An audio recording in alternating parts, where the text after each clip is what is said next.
Hello guys, ഇന്ന് 2 നെയ്മീനാണ് വാങ്ങിച്ചേക്കണത്. ഇന്ന് തേങ്ങാപ്പാൽ ഒഴിച്ചാണ് കറി വെക്കാൻ പോണത്. അപ്പോൾ 2 മേടിച്ചുള്ളൂ. എന്തായാലും നല്ല ഫ്രഷ് മീനാണ്. അപ്പോൾ അത് മുറ്റത്ത് തന്നെ ഇരുന്ന് നന്നാക്കാമെന്ന് വിചാരിക്കുകയാണ്. ഒരു 11:30-12 മണി ആയിട്ടുണ്ട്. നല്ല വെയിലുണ്ട് കേട്ടോ. അപ്പോൾ എന്തായാലും വേഗം നന്നാക്കിയിട്ട് അകത്തേക്ക് പോവാം.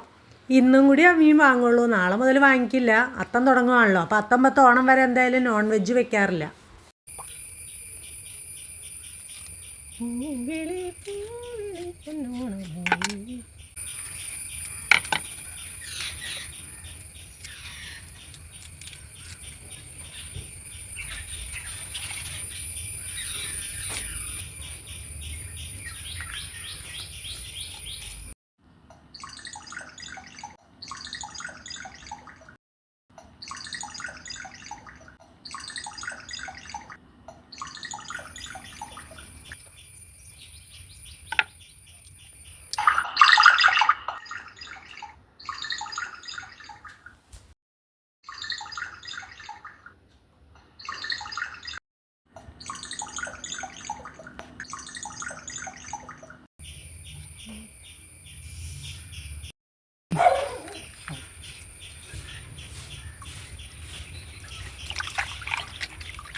കാക്കകൾ വന്നു തുടങ്ങിയിട്ടുണ്ട്. ഇത്ര നേരം കാക്കകൾ കണ്ടിട്ടുണ്ടായിരുന്നില്ല. അപ്പോൾ അതേ അപ്പുറത്തെ പട്ടി കിടന്ന് നല്ല കുറയുണ്ട് കേട്ടോ, അതുങ്ങളെ ഓടിക്കാൻ വേണ്ടിയിട്ട്.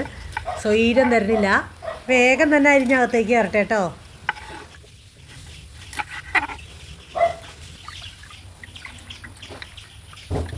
ഇനി ഇത് അടുക്കളയിൽ കൊണ്ടുപോയിട്ട് നന്നായിട്ട് കഴുകിയിട്ട് വരാം കേട്ടോ. അപ്പോൾ ഒരുവിധം വലിയൊരു തേങ്ങ ചിരകി വെച്ചിട്ടുണ്ട്. അപ്പോൾ അതിൻ്റെ തേങ്ങാപ്പാൽ എടുക്കുകയാണ് കറി വയ്ക്കാനായിട്ട്. മുറ്റത്തടുപ്പിലാണ് വെക്കാൻ പോണത്. അപ്പോൾ കുറച്ച് ചെറിയുള്ളി ഞാൻ നേരത്തെ നന്നാക്കി കഴുകി വാരി വെച്ചിട്ടുണ്ടായിരുന്നു. ചട്ടി അങ്ങനെ നല്ലപോലെ ചൂടായി. അപ്പോൾ ഞാൻ കുറച്ച് വെളിച്ചെണ്ണ ഒഴിച്ച് അതും ചൂടായി. അപ്പോൾ ഉള്ളി വാട്ടാൻ പോവാണ് കേട്ടോ.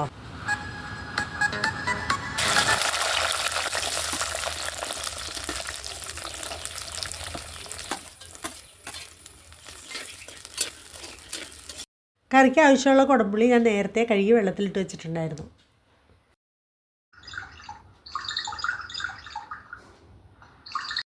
കറിക്ക് ആവശ്യമുള്ള 2-3 വെളുത്തുള്ളി തൊണ്ട് കളഞ്ഞതും 2-3 പച്ചമുളകും ഒരു ചെറിയ കഷ്ണം ഇഞ്ചിയും ആവശ്യത്തിന് വേപ്പിലയൊക്കെ ഒരു പാത്രത്തിലെടുത്ത് വെച്ചിട്ടുണ്ടായിരുന്നു.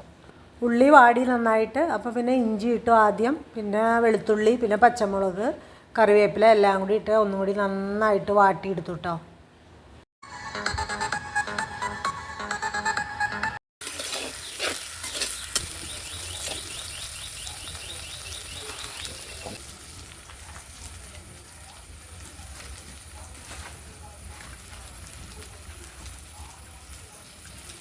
കറിക്ക് ആവശ്യമുള്ള മഞ്ഞൾപ്പൊടി, മുളക് പൊടിയൊക്കെ ഇട്ടു.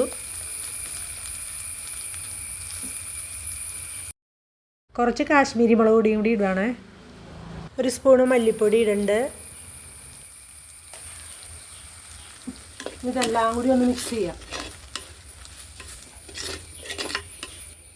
കുറച്ച് ഉലുവാപ്പൊടി കൂടി ഇടുകയാണ്. പിന്നെ ഇതെല്ലാം കൂടി നന്നായിട്ട് ഇളക്കിക്കൊണ്ടിരിക്കുകയാണേ.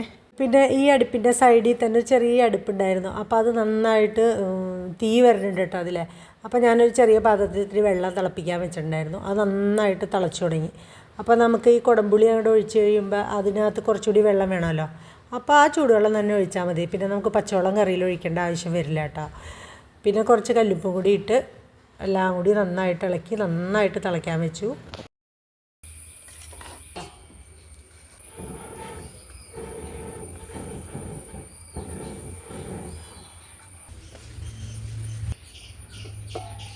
അപ്പോൾ നല്ലപോലെ തിളച്ചിട്ടുണ്ട്.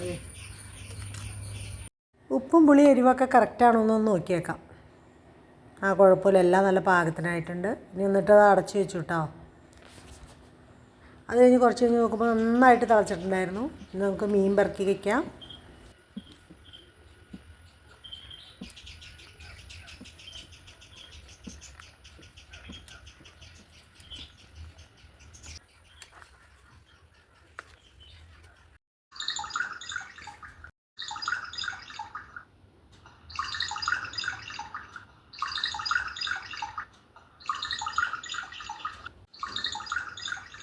ഇനി തേങ്ങാപ്പാൽ ഒഴിക്കാം. അപ്പോൾ ഞാൻ ഒരു തേങ്ങയുടെ പാൽ പിഴിഞ്ഞ് വെച്ചിട്ടുണ്ടായിരുന്നു. അത് ഒഴിച്ചു. പിന്നെ തേങ്ങാപ്പാൽ ഒഴിച്ചതിന് ശേഷം തീ കത്തിക്കേണ്ട ആവശ്യമില്ല. അത് നന്നായിട്ട് കനല അടുപ്പിൽ തന്നെ ഉണ്ടായിരുന്നു. അതുകൊണ്ട് നന്നായിട്ട് തിളച്ചങ്ങോട്ട് സെറ്റായി കിട്ടി. പിന്നെ തൊട്ടടുത്ത് തന്നെ ഒരു കറിവേപ്പിൻ്റെ മരമുണ്ട്. അതിനകത്ത് നിന്ന് 2-3 കറിവേപ്പിൻ്റെ ഇലയെടുത്ത് കഴുകി അതും ഇട്ടു. പിന്നെ ഒരു തുള്ളി വെളിച്ചെണ്ണ ഒഴിച്ചു കേട്ടോ. എല്ലാം കൂടി ഒന്ന് ചുറ്റിച്ചു. പിന്നെ ആ കനലിൽ കിടന്നത് അങ്ങോട്ട് നല്ല സെറ്റായി കിട്ടിയിട്ടാ. അങ്ങനെ നല്ല ടേസ്റ്റി നെയ്മീൻ കറി റെഡിയായി.